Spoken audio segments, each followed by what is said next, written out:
This is one of how many warehouses that you have? 5. You can see how he spent his money and some of what made up his extravagant lifestyle in this California warehouse. This is one of the safes that we have, and Karen Langford showed us some of the more valuable items, which are kept. For decades, Michael Jackson's Neverland Ranch has been surrounded by mystery. To the public, it looked like a dreamland filled with rides, trains, and childhood wonder.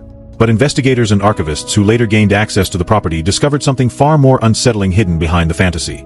Locked rooms, restricted areas, private warehouses sealed away from public view. As those hidden spaces were finally opened and documented, a different picture of Neverland began to emerge. What was found inside wasn't just a collection of valuables.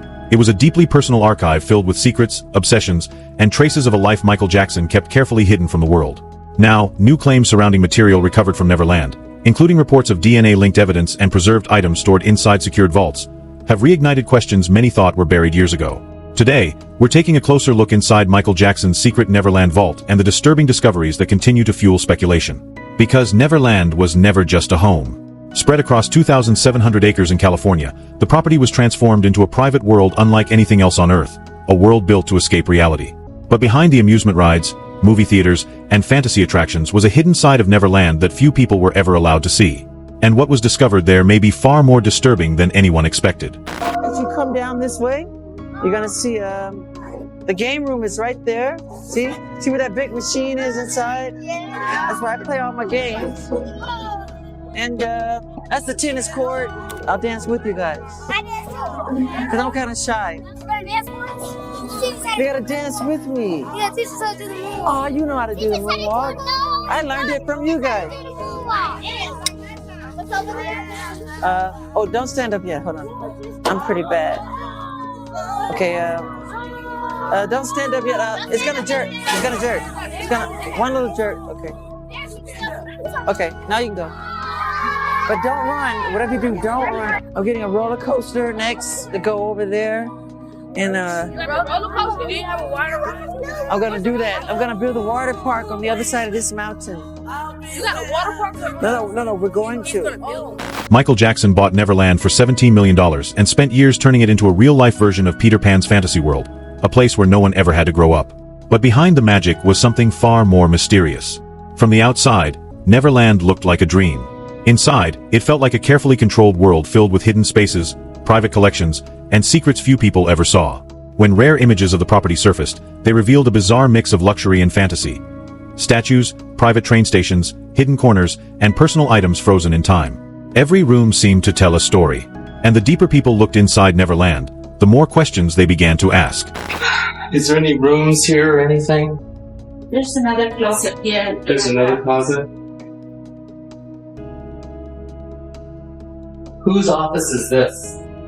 That's his office. Huh? This is his office. This is Michael's? That's his office.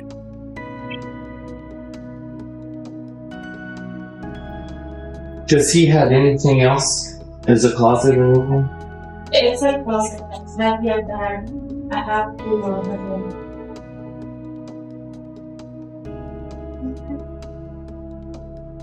But the most intriguing discovery wasn't the rides or the luxury. It was a hidden room buried inside the main house. Photos from Neverland's archive revealed a small, highly restricted space concealed from ordinary view. It wasn't designed for guests. It wasn't meant to be easily accessed. According to reports, the room was used to store valuable items, raising immediate questions about what Michael Jackson felt needed to be kept behind locked doors.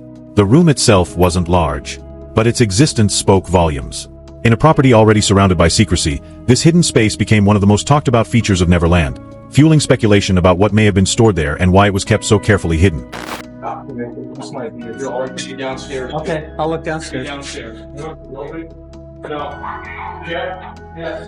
Okay. Over here. Did you see a jukebox? Right there. There it is.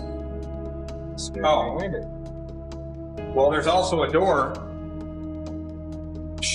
More than I am. You guys going to film before you go down there? Change the window. You know where they We need to change. have them now. What is the Okay. Okay, but what was that? You did it too fast. What's the code? What's the code? 1, slow, 0. We'll get that later from you. Are there any secret rooms? That we can't see. Okay. That's all the Do you know where the other ones are? The secret rooms? secret room. Yeah, behind a wall or something like that, or anything like that? No, Just only the behind library. doors. Just the video library. Okay. What about Sean down there? Okay. That's a video library. She's gonna have to get the keys. But the hidden room was only the beginning. The real shock came from Michael Jackson's secret warehouses. When investigators were given access to one of the 5 private storage facilities, they discovered rows upon rows of items sealed away from public view. This wasn't an ordinary storage unit. It felt more like a private vault preserving decades of Michael Jackson's life. Every shelf held another piece of the puzzle. Rare possessions, personal artifacts, and carefully preserved items that revealed what he valued most and what he never wanted to let go of. The deeper they looked, the more these warehouses felt less like storage spaces and more like a hidden archive of Michael Jackson's world. Wow. Neverland. That's the actual sign from Neverland? That is the actual sign from Neverland that was over the gates. Karen Langford was friends with Michael Jackson and worked with him from 1981 until his death. She's now the archivist for the Jackson estate. There are rows and rows, floor to ceiling, of Jackson's possessions, most of it never seen publicly since he died. Among the thousands of items stored inside the warehouse, one discovery stood out above all the rest. It was a handwritten note Michael Jackson wrote at just 21 years old. The document read less like a diary entry and more like a blueprint for the future.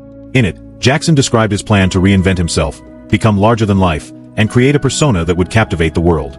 He didn't just want fame, he wanted to become a phenomenon. The note revealed something many people never realized. The Michael Jackson the world came to know wasn't created by accident. It was a carefully crafted identity, planned years before he became the global icon everyone remembers today. What do you have here, Karen? And this is Michael's handwriting. And how old was he when he wrote this? He would have been 21. 21 years old. He wrote a manifesto to himself, scribbled on the back of a tour itinerary in 1979 that described his mission statement for what he wanted to become. The document reads, MJ will be my new name. No more Michael Jackson. I want a whole new character, a whole new look. I should be a totally different person. He talks about that he will need to study and look back on the whole world of entertainment. He really thought about the fact that he needed to change how people perceived him from his days on Motown and as a member of the Jackson 5 and the Jackson Brothers. One of the things that I discovered is that it was very hard to get a sense of who Michael Jackson was by the end. Another document revealed an even darker side of Michael Jackson's mindset. Shortly after his iconic Motown 25 performance, the moment that introduced the moonwalk to the world, Jackson wasn't celebrating. Instead, he was criticizing himself. While millions saw perfection, Michael focused on a single mistake he believed nobody else noticed. That level of obsession says a lot. It helps explain why Neverland was filled with hidden rooms, private vaults, and carefully preserved collections. Everything around him appeared meticulously controlled, as if even the smallest detail mattered. And the deeper investigators looked into Neverland, the more that obsession seemed impossible to ignore. This warehouse is 20,000 square feet. Every inch of it is full. There are antiques and video games from Neverland Ranch. His Grammys. Best R&B vocal performance, male, 1983, Billie Jean. And 30 years of cars he never wanted to get rid of. Are these all Michael's cars? These are some of them. Some of them? Some of them. More cars. More cars. There's another Rolls Royce. Yeah, well, there's a few. Did he drive any of these cars? He did drive on occasion. Late in his life, Michael Jackson financed much of his lifestyle by routinely borrowing against his assets. But it wasn't these personal belongings that he used as collateral. Although the copyright value of his own songs was worth well in excess of $100 million, the crown jewel of his investment strategy was his portfolio of other people's songs. What investigators found inside the warehouses was unlike anything most people expected. Rows of rare collectibles, luxury cars, arcade machines, awards, Disney creations, and life-sized figures filled the hidden storage spaces. Every item seemed connected to a different chapter of Michael Jackson's life. But taken together, they revealed something much bigger. The collection blurred the line between childhood fantasy, superstardom, and personal obsession. It wasn't just a warehouse full of possessions. It was a carefully preserved world that Michael Jackson never seemed willing to leave behind. And for many who have seen the inventory, it felt less like exploring a storage facility and more like stepping directly into his mind. What is this? One of the props from the Leave Me Alone video? Since his death, it's been organized by Karen Langford, the archivist. Well, there was 8 Grammys that he won that year. To my knowledge, 60 Minutes is the only news organization that's had this kind of extensive tour. Can you cut away at this? Yeah. Overall, That's him as Peter. At this point, it's important to separate fact from speculation. What is documented is the existence of hidden rooms, secured areas, private warehouses, and highly restricted spaces inside Neverland. What remains debated are the theories and allegations that have surrounded the property for years. The discoveries inside Neverland have fueled endless speculation, but the presence of a secret room or locked vault alone does not prove the claims that have been attached to it. What makes Neverland so controversial is not just what was found, but how many questions still remain unanswered. Because under this siege of accusations and stardom, the real Michael Jackson kind of disappeared. I was hungry for a sense of who Michael Jackson was as a person, and what could be more personal than something he wrote like that when he was so young. I should be a new, incredible actor, singer, dancer that will shock the world. I will do no interviews. I will be magic. I will be a perfectionist, a researcher, a trainer, a master. I will be better than every great actor roped into one. he didn't have small goals for himself. No, he's an underachiever, clearly. Very much so. It's not unusual for young artists, musicians, actors to daydream about how big a star they want to become, but for someone to write it down at age 21 and actually execute it almost to the T is remarkable. What is factually documented is the existence of the secret room, the warehouses, and the many controlled spaces around the estate. The darker theories attached to them are part of the estate's reputation, but they are not the same thing as verified architecture. Michael Jackson, personal clothing. Mm-hmm. This is what he wore. There's that famous jacket. There it is. Wow. Karen Langford showed us some of the more valuable items, which are kept in this safe, like this sequined glove he wore while on tour. It's estimated to be worth over $80,000 at auction. Can I touch it? Sure. Gently. Gently. Wow, it's kind of heavy. Mm-hmm. That mystery is one reason Neverland continues to fascinate people decades later. While the legends surrounding the property refuse to disappear, the ranch itself is still evolving. Recent film productions have restored parts of the estate, bringing Neverland back into the spotlight and introducing a new generation to its story. But even after years of changes, much of the original atmosphere remains. The train station, the famous oak tree, the statues, and many of the locations seen in archival photos still serve as reminders of the world Michael Jackson built around himself. Then there's the ownership story. After years on the market, the property was eventually sold for a fraction of its original asking price, marking the end of one chapter and the beginning of another. Yet despite the renovations and new ownership, one thing hasn't changed. Every image of Neverland still feels like a clue. Every room feels connected to a larger mystery. And that is why the questions surrounding Michael Jackson's private world continue to survive long after he is gone. That I was told was located right here was of a butler with a tray with cookies on it, so he would welcome people in that way. At the other end of the foyer down here, there was a huge clock, a two-sided marble clock that was so heavy that workers had to come here to Neverland Ranch and actually reinforce the floor here so that that clock would not fall through to the basement below. Now from the foyer, we can take a couple of steps down into the main living room. This was filled with couches and chairs and rugs, and in this corner here there was a grand piano. On the top of the grand piano there were dozens of photographs, framed photographs of Michael and his family members and his... And when you put all the pieces together, Neverland begins to look like far more than a private estate. Hidden rooms, secret warehouses, personal archives, carefully preserved collections. Each discovery reveals another layer of Michael Jackson's world, a world built around fantasy, fame, and an intense desire for control.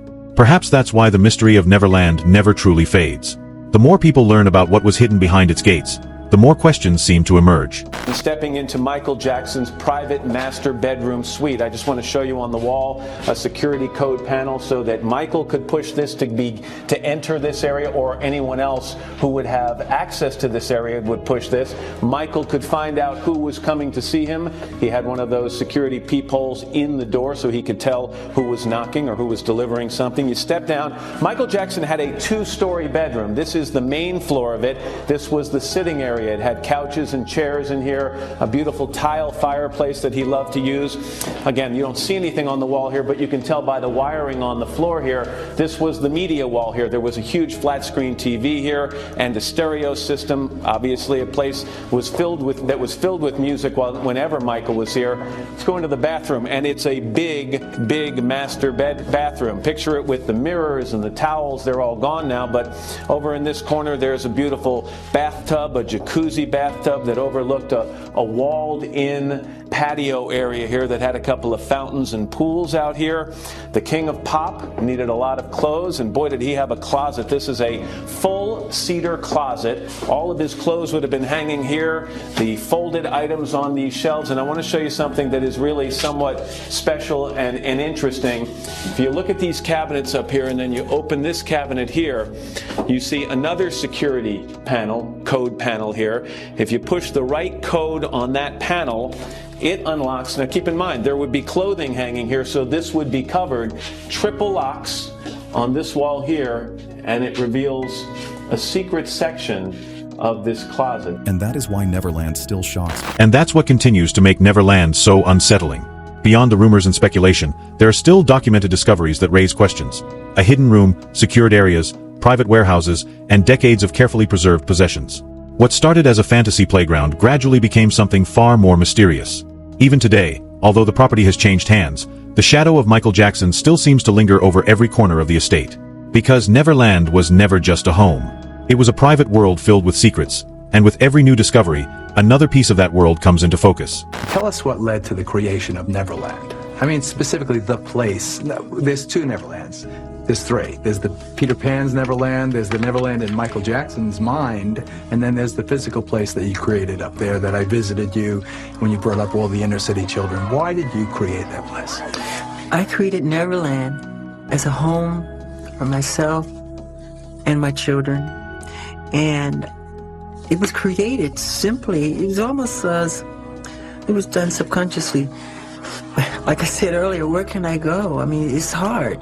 I've tried to go as myself, and I've had policemen actually tell me, put on a disguise and give me an autograph from my wife or whatever, but they tell me, why are you out here like this with no security? So, and there's like fans everywhere, so I can't do it. I do it sometime, but it's very difficult. I will always love it, and I will never, ever sell Neverland.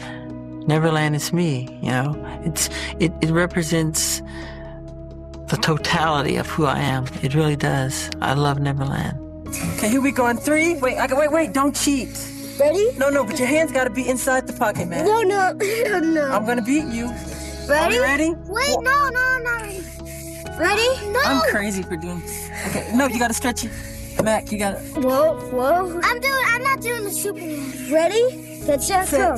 You cheater! Whoa! He cheats a lot. But he's fun. He loves to have fun. And it took a lot of body coordination and a lot of confidence, courage, belief. That's my cousin Elijah. Just pushed me in the pool. That's Levon, my other cousin. In the red. No! I dried off, they pushed me right back in. After everything you've seen, the hidden room, the secret warehouses, the personal documents, and the discoveries that continue to fuel speculation, what stands out to you the most? Was it the locked vault, the mysterious collections, or the clues that seem to reveal a completely different side of Michael Jackson's world? Let me know your thoughts in the comments below. I'm genuinely curious to hear what you think. And if you enjoyed this deep dive into one of pop culture's most mysterious properties, don't forget to like the video, subscribe, and turn on notifications. Because the next story might be even more disturbing than this one.